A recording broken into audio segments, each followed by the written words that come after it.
तोहरा चलते ही दीवाना बदमाश।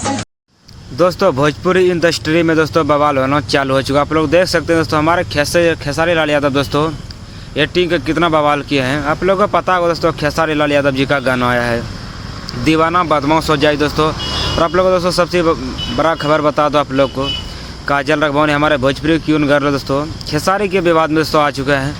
अगर दोस्तों आप लोग खेसारी लाल के सच्चे फैन है, प्लीज़ चैनल को सब्सक्राइब कर लीजिएगा और कमेंट बॉक्स में दोस्तों बताइएगा हमारे खेसारी लाल यादव और काजल राघवानी के बारे में क्या कहना चाहते हैं। दोस्तों अभी आप लोग देख सकते हैं खेसारी लाल यादव कजली के फेरम दोस्तों कैसा वीडियो बनाया है दीवाना बदमाश हो जाए, तो कि दोस्तों फुल वीडियो सॉन्ग आ चुका है मंगल मूर्ति फिल्म से। काफ़ी दोस्तों ये गाना बवाल मचा रहा है, आप लोग यूट्यूब पर जाके देख सकते हैं। और अभी दोस्तों इंस्टाग्राम पे मैंने जाके देखा रील 5 लाख दोस्तों रील बन चुका है इंस्टाग्राम पे। काफ़ी दोस्तों हिट गाना है और खेसारी लाल यादव और सारा फैंस इस गाने पे रील बना रहे हैं। अगर दोस्तों आप लोगों ने इस गाने को नहीं सुना है तो जाके सुनिए मंगल मूर्ति फिल्म से, जो कि काफ़ी बवाल मचा के रिकॉर्ड बना रहा है। कमेंट बॉक्स में बताइए कैसा लगा आप लोग।